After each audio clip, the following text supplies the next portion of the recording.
प्रियात्मन सुधे श्रोताओं, अब हम ऋग्वेद के प्रथम मंडल के 19वें सूक्त के 7वें मंत्र की व्याख्या प्रस्तुत करेंगे।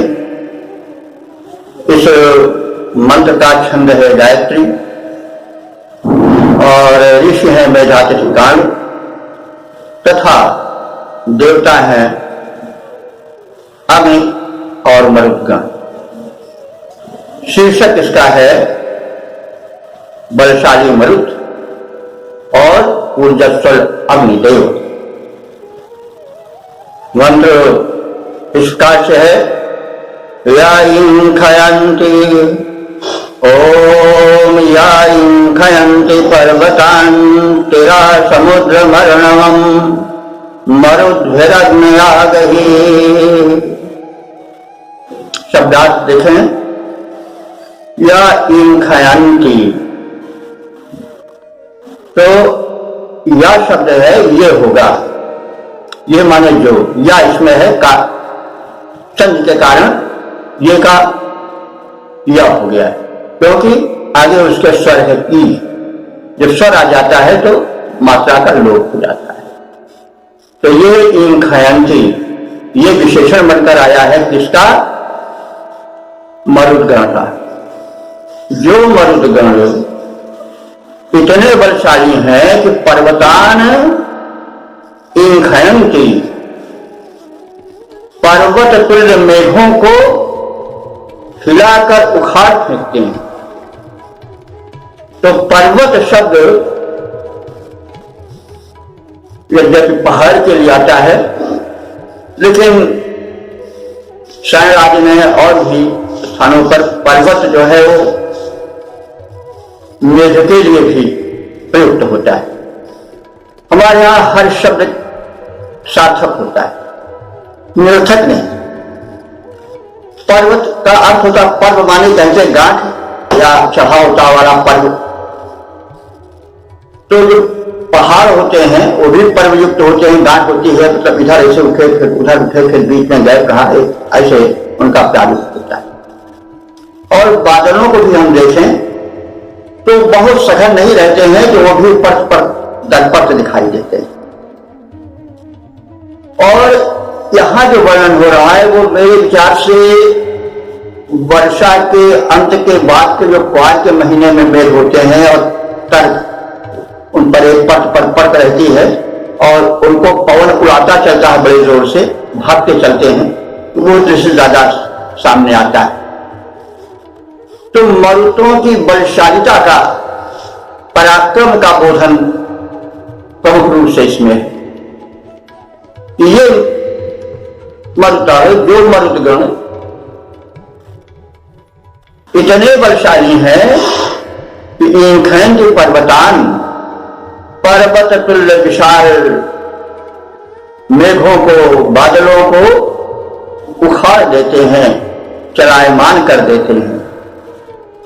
और तिरा समुद्र मरणवम, तिरा माने तिरस्कृत करते हैं, पराभूत करते हैं। इसको समुद्रम अरणवम, समुद्र तो प्रचलित शब्द है, अरणव भी कम प्रचलित है, लेकिन अर्थ दोनों का समुद्र होता है। तो यहां पर समुद्र और अरणव दो शब्द समानार्थक साथ साथ क्यों लाए गए हैं, ऐसा होना स्वाभाविक है। इसलिए हम सागर और महासागर का अर्थ कर सकते हैं। समुद्र जो है वो सागर है और अरणव जो है वो महासागर। तो जो बलशाली मरुत इतने समर्थ हैं कि बड़े बड़े पहाड़ तुल्य मेघाच्छादन को उखाड़ देते हैं और उन्हें चलायमान कर देते हैं, ऐसे समर्थ मरुदगणों के साथ हे अग्निदेव हमारे इस यज्ञ क्षेत्र में पधारो, क्योंकि रक्षण करना है आपको, शुभ कर्म रूपी यज्ञ को संपन्न कराना है, विघ्नों को दूर भगाना है। इसलिए आप मरुतों के साथ और मरुदगण जो है उन्हें लेकर के आओ। तो इस प्रकार से इसका सामान्य अर्थ हो गया कि हे अग्निदेव, तुम मरुदगणों के साथ मेरे शुभ कर्म रूपी यज्ञ स्थल पर पधारो। ये मरुदगण बड़े समर्थ और शक्तिशाली हैं। ये पहाड़ जैसे बड़े बड़े और विस्तृत मेघों को उखाड़ देते हैं, विचलित कर देते हैं। सागर और महासागर में तूफानी लहरें उठा देते हैं। महासागर बहुत, लेकिन फिर भी इतने समर्थ हैं कि उसको भी विचलित कर देते हैं, उसको क्षुब्ध करते हैं, उसमें ऊंची ऊंची लहरें उठा देते हैं, उसको विक्षुब्ध कर देते हैं। इस प्रकार से मानो उसका तिरस्कार कर रहे हैं। तो जो तिरस्कार करता है वो समर्थ होगा ही।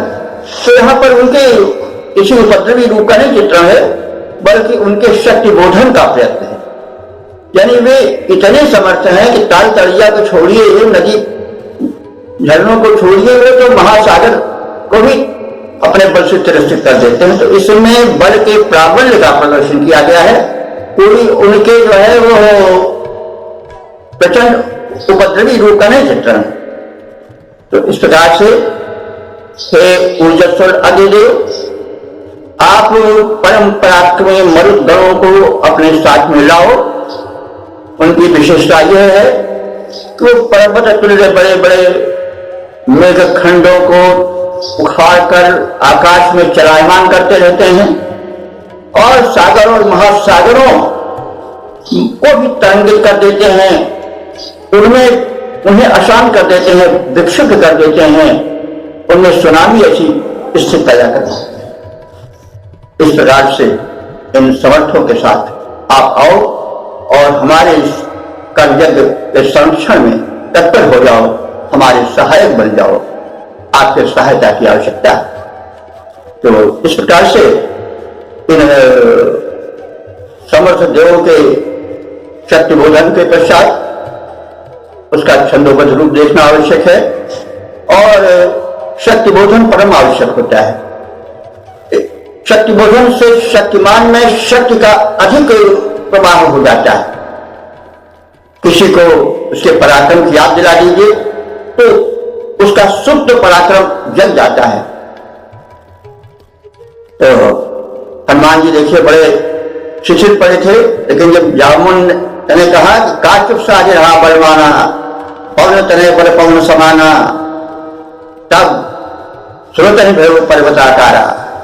तो हनुमान जी तो पहले बैठे, लेकिन उनका पराक्रम तब जगा जब जाम्बुवंत ने उनको उनके पराक्रम का याद दिलाया। यह उदाहरण इसलिए दिया रहा है कि हम पहले किसी के पराक्रम की याद दिलाने, उसके सामर्थ्य को बताने, तब उससे अपना प्रस्ताव रखें। और यही सामर्थ्य बोधन, यही उसके गुणधर्म का कथन ही तो स्तुति है।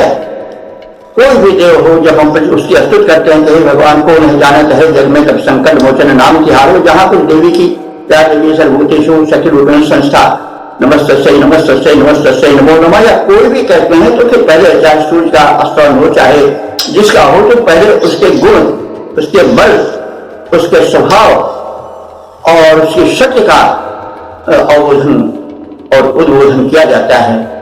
प्रार्थना स्तुति का अर्थ ही।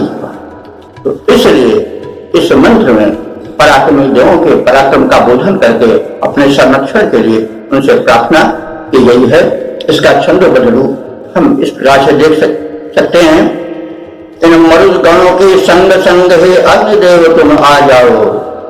इन मरुद गणों के संग संग हे अग्निदेव तुम आ जाओ। ये मरुद बेहद बलशाली हैं। ये मेघों के विस्तृत पहाड़ निज बल विक्रम से हिला डुला क्षण भर में देते हैं उखाड़, क्षण भर में देते हैं उखाड़। इस शांत महासागर को आंदोलित कर लहर उठाते हैं। इस शांत महासागर को आंदोलित कर लहर उठाते हैं, करते हैं जैसे तिरस्कार जब उनको क्षुब्ध बनाते हैं। ये मर्द क्रांतदर्शी महान, ये मर्द क्रांतदर्शी महान बलवान संग इनको लाओ, बलवान संग इनको लाओ। इन मरुद्गणों के संग संग ही अग्निदेव तुम आ जाओ, कि अग्निदेव तुम आ जाओ।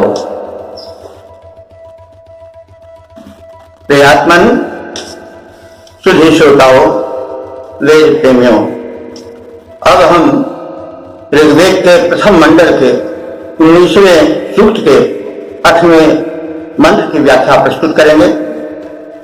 छंद गायत्री है, ऋषि मेधा तिथि कर्ण है और देवता मरुद्गण और अग्नि।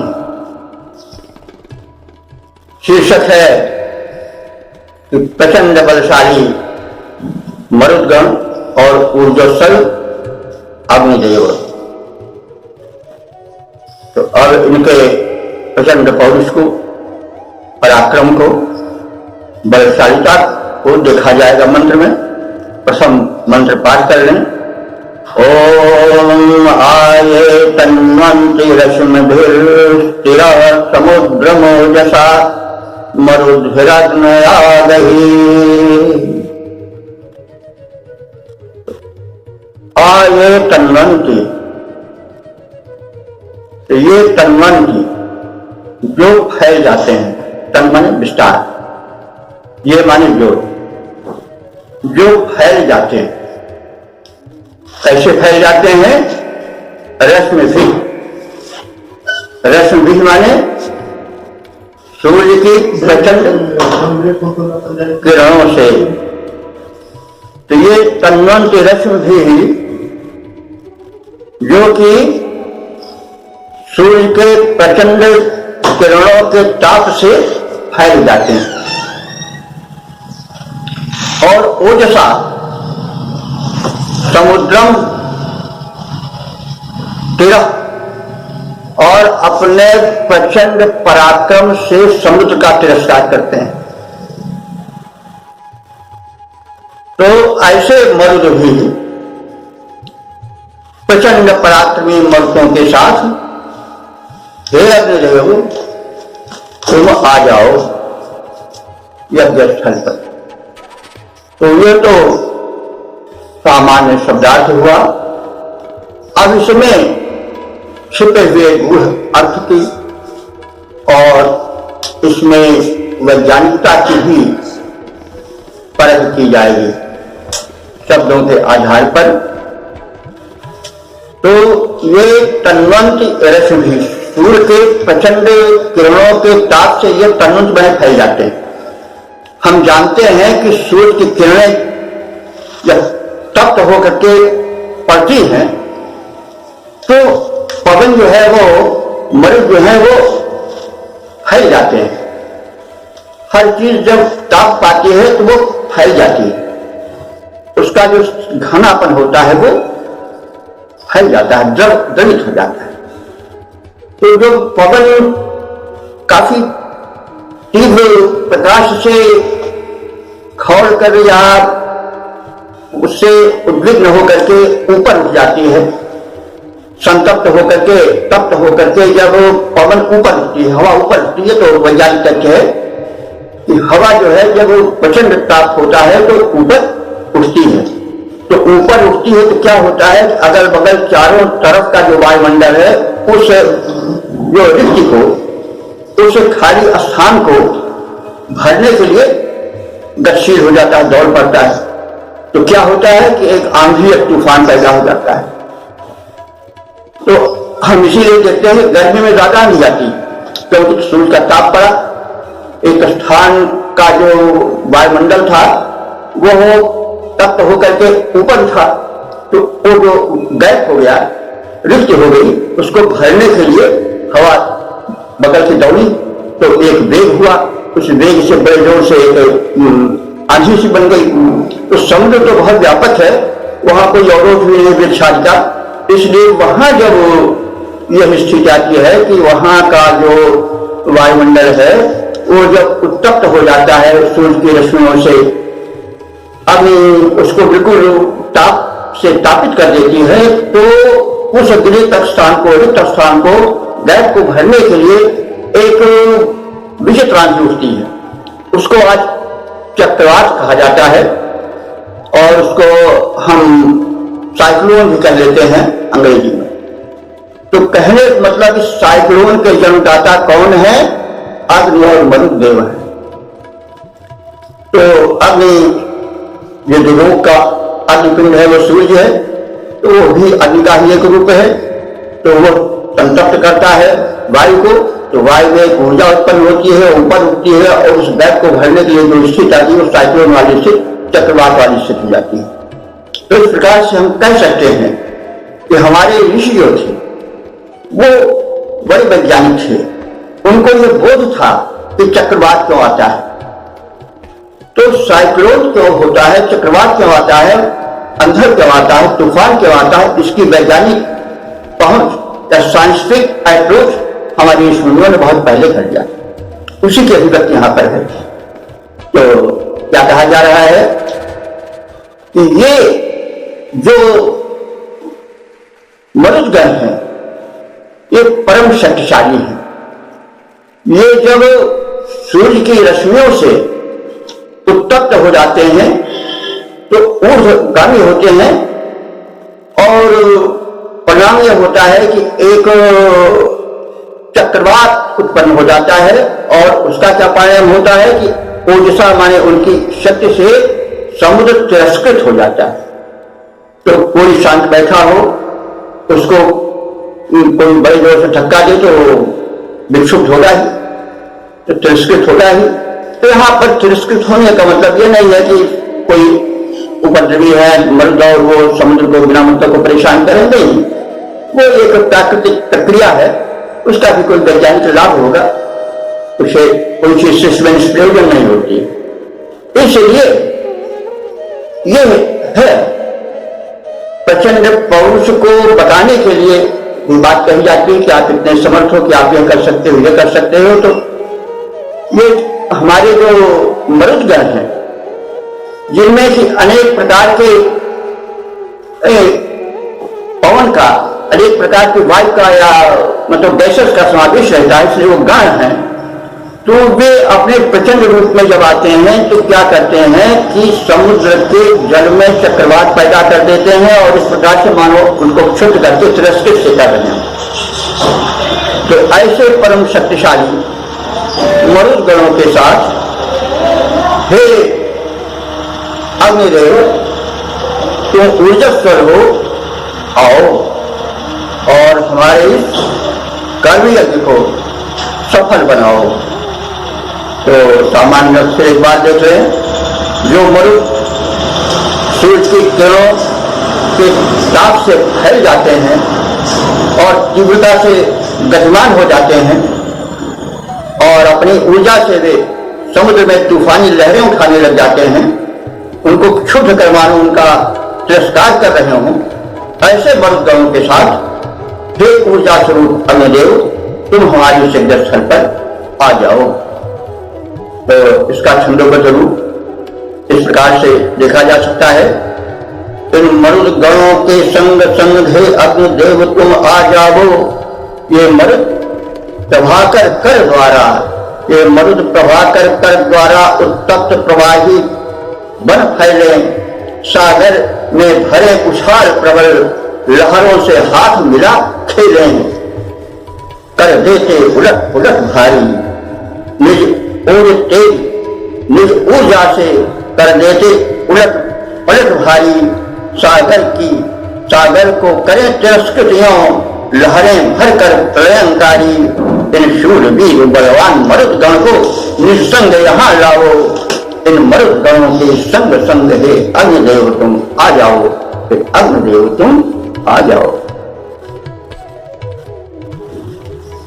ओम सुधी श्रोताओं, वेद प्रेमियों, अब हम ऋग्वेद के प्रथम मंडल के 19वें सूक्त के 9वें मंत्र की व्याख्या की प्रस्तुत करने जा रहे हैं।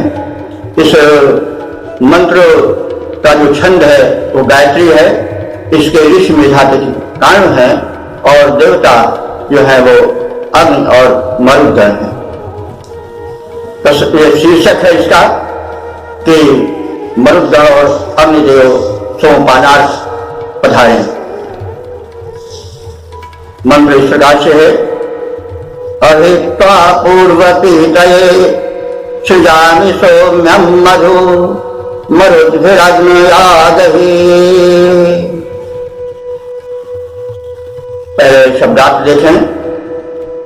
अभि कहते हैं परिता, यानी चारों ओर से, भली प्रकार से। तो एक बात पहले भी कही जा चुकी है कि जो वैदिक व्याकरण है उसमें उपसर्ग मंत्र में कहीं भी डाल दिया जाता है, और वो जो व्याख्याता है या जो श्रोता है या जो पाठक हैं वो अपने दृष्टि से उसके विशेषण या उसके संज्ञा से उसको जोड़ देते हैं। तो अभी वो जोड़ा जाएगा सृजान के साथ। तो अभिसृजान माने भली प्रकार से तैयार कर रहा हूं, सर्जित कर रहा हूं। क्या? सोमरस। तो अग्नि, हे अग्निदेव, पूर्व पीतये, तुम्हें पिलाने के लिए पहले से ही मैं अभिसृजामि, भली भांति तैयार कर रहा हूं। क्या? सौम्यम मधु, सौम्य मधुरस, मधुर सोमरस का। तो अभिसृजामि शब्द बताता है कि विशेष रूप से उनको चारों तरफ से तैयार किया गया है।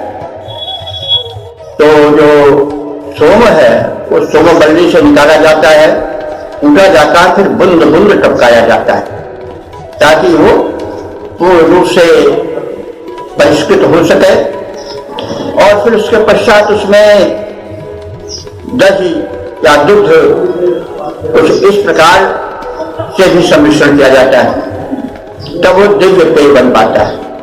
तो अभिसृजाम इसी क्रिया की ओर संकेत कर रहा है कि आप बड़े पराक्रमी हो, बलशाली हो, हितकारक हो, इसलिए मैं आपको अब इस आमंत्रण के पश्चात आपको सोमपान कराने जा रहा हूं। ये सोम जो है वो भली विधि टपकाया गया है, बनाया गया है, तैयार किया गया है। तो फिर अग्नि देवता तुम्हारे प्रथम पाने के लिए, सर्वप्रथम तुम्हें खिलाने के लिए मैं इस दिव्य सोमरस को, इस सौम्य सोमरस को तैयार कर चुका हूं, और आप मरुदगणों के साथ आओ और इसे ग्रहण करो। तो स्वाभाविक है, स्वागत तो सामान्य प्रक्रिया है, हम जिसे बुलाते हैं उसको कुछ नैवेद्य चढ़ाते हैं, स्वागत हर तरह से अपना दिखाते हैं। तो मंत्र में ऋषि बता रहा है अभिसृजामि, भली भांति से सोमरस तैयार किया गया है। यहाँ पे स्वागतार्थ है, पानार्थ है, और सोम में दिव्य शक्ति होती है जो सारी थकान को, सारी परेशानी को दूर कर देता है और दिव्य शक्ति लाता है। और सोम का रस भक्त रस का भी प्रतीक है। तो भगवान तो या देव तो भक्त के अधिक कैसे होते हैं, उससे अधिक तृप्त होते हैं। वो तो परम प्रचंड है, पराक्रमी है, उनको तो कोई थकान आती नहीं है। लेकिन फिर भी जब हम भक्ति भावना दिखाते हैं तो ये तो कहते ही कि आपको बड़ा कष्ट उठाना पड़ा हमारे का कारण, तो भले न कष्ट उठाना पड़ा, लेकिन ये औपचारिकता, और औपचारिकता भी आवश्यक। समाज में सभ्यता क्या है? उपचार ही तो है, औपचारिकता ही तो है। एक सज्जन कहने लगे कि हमको औपचारिकता पसंद नहीं है, तो वही हमने कहा ये सब औपचारिकता ही तो संसार है। आप जो कपड़े पहने हुए भी तो औपचारिकता है, जो आप अपने को सजाए हो ये भी तो औपचारिकता है। क्या जरूरत है आप जैसे थे वैसे रहते? तो उपचार भी मैंने जो फॉर्मेलिटी है वो भी एक सीमा आवश्यक होती है। तो वो चापलूसी नहीं है, चापलूसी जो है जब सीमा बढ़ जाती है, इसलिए औपचारिकता आवश्यक है और साधुतार्थ हम उससे आदत से अपने मेहमान से अपने यह कहते हैं कि आपको बड़ा कष्ट उठाना पड़ा, आप कृपया हमारे इस प्रस्तुति को स्वीकार करें।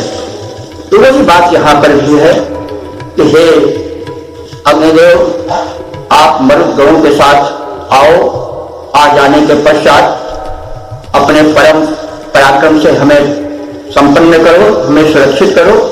और हम बहुत पहले से ही आपके पीने के लिए सोमरस भली भांति तैयार करके रखे हुए हैं, आप इसे पान करो और सुखी और हमें संपन्न करो, यह भाव छिपा हुआ है। तो मधुमय मधुर, आज इसे कहा गया है कि जो सोमरस मधुर है, बड़े श्रम से बना लिया, सवारी बातें कही गई हैं। तो और ये इससे उस देवता को प्रसन्न करने का उपक्रम भी होता है। तो इसको हम सपाट रख एक बार फिर जान लें कि हे अग्निदेव, तुम्हारे प्रथम पान के लिए शोभन दिव्य औषध सोमरस को समर्पित करता हूं।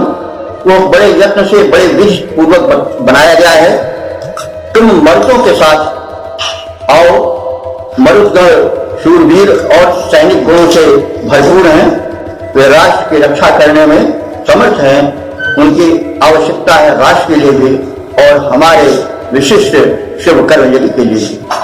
तो ये तो इसका अर्थ हो गया, व्याख्या भी संक्षिप्त हो गई। अब इसका छंदोबद्ध रूप हम देख लें। इन मरुद गणों के संग संग हे अग्निदेव तुम आ जाओ, इन मरुद गणों के संग संग हे अग्निदेव तुम आ जाओ। तुम परम अग्नि अग्निदेव तुम प्रथम सोमरस पान करो, सादर अर्पित करता तुमको तुम मंगल हमें प्रदान करो, तुम मंगल हमें प्रदान करो।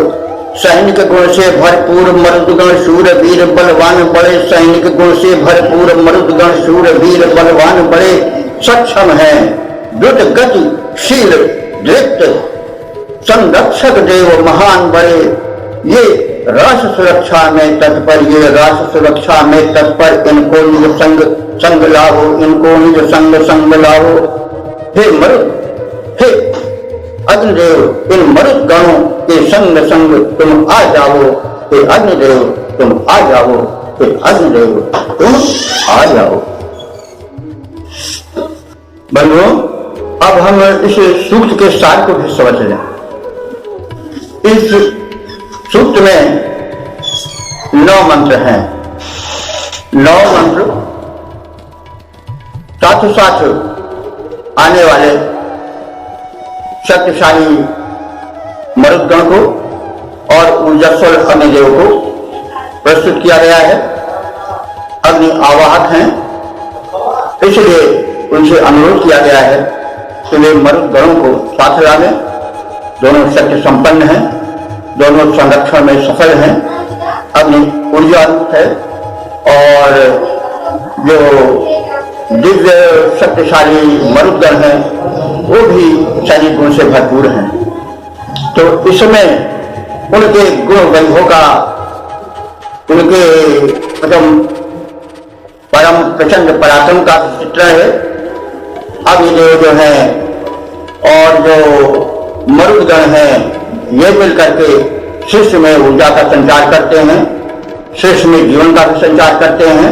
मंत्र में बताया गया है कि ये जो है वो वर्षा में सहायक होते हैं।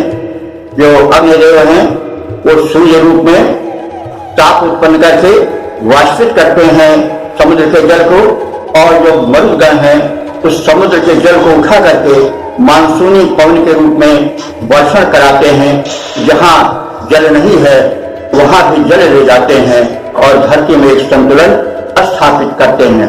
इस प्रकार से दोनों देव जो हैं वो परम प्रचंड हैं, परम बलशाली हैं, परम उपयोगी हैं। वास्तव में देखा जाए तो दिव्य शक्तियों को देवता माना गया है। हमारा वेद जो है वो संसार में मानव चेतना के प्रथम उच्छ्वास के रूप में मान्य हो चुका है।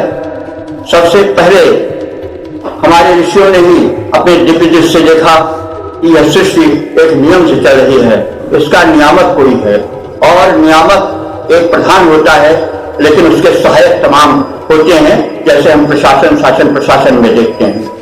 तो मुख्य रूप से देखा जाए तो अग्नि और मरुत ये दो तत्व जो हैं वो सृष्टि संचालन में प्रमुख स्थान रखते हैं। जल तो हम सब जानते हैं कि यह जो वायु है जिसको हम कहते हैं मरुत यहाँ, तो वे तमाम तत्वों के संग्रह हैं। जल जो है वो ऑक्सीजन यानी प्राणवायु और हाइड्रोजन के मेल से बनता है, इसलिए लोगों ने उसको स्वतंत्र तत्व नहीं माना है। कुछ वैज्ञानिकों का कथन है कि वो तो जो है वो अवयव यानी दो के संपर्क से बना है। जब ऑक्सीजन और हाइड्रोजन जो गैसेज हैं मरुत के रूप हैं, वे जब एक विशेष मात्रा में मिलते हैं तो जल बन जाता है। तो इसलिए अग्नि का और पवन का जोड़ी दामन का संबंध है। जब पवन रहता है तभी अग्निदेव संचालित हो पाते हैं, तभी वो क्रियाशील हो पाते हैं। जैसा हम देखते हैं गैसेज में या लालटेन वगैरह में पहले होता था, एक छिद्र होता था, अब भी जहाँ प्रयोग होता है वहां रहता है। तो उस छिद्र को मूंद दीजिए, अगर ऑक्सीजन नहीं जा पाता है तो वहां से जो अग्निदेव है वो अंतर्धान कर जाते हैं, यानी दीपक प्रकाश नहीं फैलाता, बुझ जाता है। तो ये कहने का मतलब कि जो है ये मरुत और अग्नि दोनों बड़े ही प्रबल और प्रचंड और शक्ति ऊर्जा के केंद्र हैं, और जो संसार में है ऊर्जा, जो कुछ जीवन है, जो विस्तार है, वो इन्हीं देवी शक्तियों से लेकर के विस्तृत हुआ है। तो इसलिए इन देवों की स्तुति आवश्यक है। स्तुति का अर्थ कोई चापलूसी नहीं हुआ, स्तुति का अर्थ हुआ कि उस दिव्य शक्ति अनुभूति। हम जब किसी देव का ध्यान करते हैं, उसकी स्तुति करते हैं, तो हमारे मन में उस शक्ति की एक अवधारणा होती है और उस सच का संक्रमण हमारे शरीर में होने लगता है। तो उपासना का एक बड़ा भारी लाभ होता है कि उससे जो साधक होता है, जो उपासक होता है, उसमें उस उपास्य देव के गुणों का संक्रमण होने लगता है। इस सत्य को, इस मनोविज्ञान को हमारे ऋषियों ने समझा था। इसीलिए ऋग्वेद जो है वो एक ऋचाओं का वेद है। ऋचाओं को माने स्तुतियों का वेद है। स्तुति का अर्थ होता है कि गुण कथन। तो गुण कथन का अर्थ उसकी वैशिष्ट को बताना, गुण को बताना, उस गुण से जो गुण बताने वाला होता है उसमें उन गुणों का संक्रमण होता है, और स्तुति बताने से एक वातावरण में भी एक चेंज हो जाता है और संबंधित देवता भी प्रसन्न होता है। तो अपन फिर जान लें कि ऋग्वेद के देव कोई ऐसे देव नहीं जड़ हैं जो हम अग्नि या पवन देखते हैं, स्पर्श करते हैं और अनुभव करते हैं, दर्शन करते हैं। तो वे वो उस देव के एक व्यक्त रूप हैं, उस देव के एक रूप से हैं। वो स्वयं में उस प्रकार से नहीं, वो उसके बाकी रूप हैं। जो सूक्ष्म रूप है वो दिव्य है, वो दृश्यमान नहीं है, वो चेतन है, वो जड़ नहीं है, वो सुनता है, समझता है, सहायता करता है, वो ज्ञानी है, वो विज्ञानी है। हमेशा इस रूप में देखें। हम अग्नि को या पवन को या जल को, जो वैदिक देवता हैं, उनको ये मान लें कि केवल जल हैं, ये तो उनका क्या महत्व है, उनको तुमको चाहे जहां चाहते हैं वहां ले जाते हैं, ये भूल है। वे चेतन है और वास्तव में उनके पीछे जो शक्ति है, सूक्ष्म शक्ति है, वही देव विशेष है। तो इसे दृश्य हम देखें, ये तो समझें कि ये क्या लड़कों की तरह खेल रहे हैं खिलौने से, और हवा आओ और पानी आओ और अग्नि आओ, ये आओ, ऐसा मत लीजिए हल्के में। ये प्रबल बलशाली है, इनके पीछे चैतन्य शक्ति है। ये तो उसके प्रसाद है। लीजिए, मैं अपना प्रसाद दे रहा हूं, आप इस अग्नि के लपट से आप अपने सारे कार्य करो, आपके शरीर में भी प्रवेश कर दे रहा हूं, या आपका भोजन पकावेगी। ये मतलब शरीर आपके प्राणवायु बन करके मैं शरीर में भेज रहा हूं, आपको जीवन दीजिए। और आपको आदि आदि तमाम देव हैं जो वो मतलब उनका एक प्रेषित रूप है, प्रसाद है उनका। ये नहीं कि वो जो रूप दिखाई पड़ रहा है उसके पीछे एक चेतन रूप है, वो देव है। वैदिक ऋषियों ने उसी की स्तुति की है। ये कोई मत समझो खिलौने जा रहे, ये क्या है, याद है, लाओ इसको, है दिया चढ़ाई है, जलाओ, ये करो वो करो, इतने हल्के में मत लीजिए। ये देव दिव्य शक्तियां हैं। दिव्य जो है सूक्ष्म होता है, जो जितने सूक्ष्म होता है उतने बलशाली होता है। उस सूक्ष्म शक्ति को देव कहते हैं, उसका यह प्रसाद है, उसका यह प्रारूप है ऊपरी वाला। और हम उस सूक्ष्म शक्ति में प्रविष्ट करें, जो इन सब को प्रकट करता है और इन्हीं सबके संयोग से सृष्टि चल रही है। और इस सृष्टि के दो परम शक्तिशाली तत्व हैं, अग्नि और मरुत। जो कुछ ऊर्जा है वो अग्नि के कारण है, और जो कुछ प्रवाह है, विस्तार है, वो पवन के कारण है, मरुत के कारण है। मरुतों का गण बताया गया है, एक स्पष्ट कर दिया गया है, ऋषियों ने बता दिया है कि ये जो आप कह रहे हो कि ये क्या है, मोनोऑक्साइड है, ये कार्बन डाइऑक्साइड है, ये क्या है, ऑक्सीजन है, हाइड्रोजन है, तो अभी हमारे ख्याल से बहुत ज्यादा लोग नहीं जानते। 49 उसके तत्व हैं। हो सकता है कुछ ऐसा तत्व हो जो भी न जानता हूं, जिससे ज्यादा अधिक लोग का ज्ञान हो सकता है। तो ये जो है वो 49 इनके गण बताए गए, यानी 49 संख्या है। ये पवन में मिले हुए अनेक तत्व हैं। हो सकता है कुछ ऐसा तत्व हो जो शरीर में किसी रूप से प्रवेश कर दिया जाए तो शरीर में फिर बुढ़ापे से जवानी आ जाए। आगे आज तमाम बातें अभी छिपी हैं। अभी विज्ञान को बहुत आगे बढ़ना है। हमारे ईश्वर ने बता दिया कि यह गण है, आप अभी पूरे गण को नहीं जान पाए हो और बहुत देर लगेगी समझने में। इसलिए लोगों को संतुष्ट नहीं होना चाहिए, इस वैदिक संदेश को समझना चाहिए कि 49 हैं, इन 49 को हम खोजें। अभी शायद कुछ 4, 6, 10, 12 ही खोजे जा चुके हैं। तो कहने का मतलब ऋषि का संदेश है, और ऋषि का संदेश देता है, ईश्वरीय संदेश देता है। जो सृष्टि के निर्माता ने संदेश दिया उसको ऋषियों ने ग्रहण किया और उसको प्रकट किया। इसलिए हम अभी ये मत समझ लें कि हम बहुत कुछ पा चुके हैं, अभी हमें बहुत कुछ पाना है। यह इसका गुप्त संदेश है, इसका छिपा हुआ संदेश है। हम सूक्ष्म को पहचाने, स्थूल को देखें, स्थूल से अपना कार्य चलावें, उसको ये मत समझे। कभी कभी लोग कहते हैं इधर बस कर लिया, जो था रावण ने अग्नि को, पवन को, सबको बांध रखा था। तो भाई ऐसे भूल मत करो, उनको कोई बांध नहीं सकता है। मतलब जैसे हुआ हम भी तो आज बांध लेते हैं, टायर में भर लेते हैं हवा को और अपने कार को और अपने बस को दौड़ाते हैं। इसका मतलब थोड़ा हुआ कि हम उनको बांध लिए, वो हमारे दास बन गए। नहीं, उन्होंने हमारी सहायता की।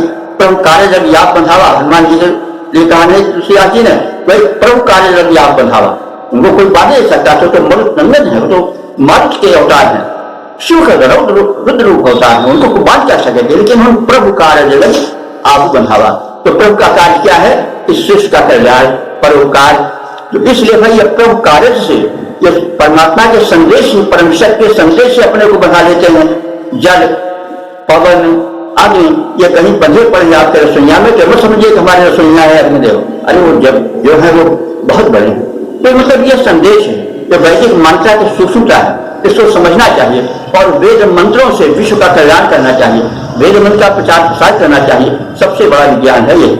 इसको देखें बंधु, भगवत कृपा से हम समय समय पर जो कुछ हमसे हो सकेगा इस तथ्य को भी हम उभारते चलेंगे।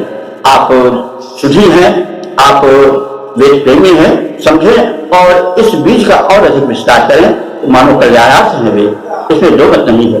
सृष्टि जब तक रहेगी तब तक तो वेद रहेंगी, उसके बाद सूक्ष्म होकर के फिर परम शक्ति में समा जाएंगे, और जब पूरा सृष्टि बनेगी तो फिर ये प्रकट होंगे, और जो ऋषि होंगे वो फिर उनका दर्शन करेंगे, फिर वेद बनेगा।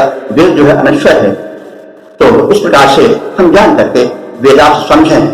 मैं कभी कभी इसलिए इन बातों को दोहरा देता हूं कि वेदांत को समझने में एक विशेष प्रकार की समझ, एक विशेष प्रकार की टेक्नोलॉजी लानी पड़ती है। तो उससे जब हम संपन्न हो जाएंगे तो वेदांत का जो आनंद है, जो रहस्य है, जो उसमें गुरु तत्व है, उसके समझने में विलंब नहीं लगेगा। इति क्षमा।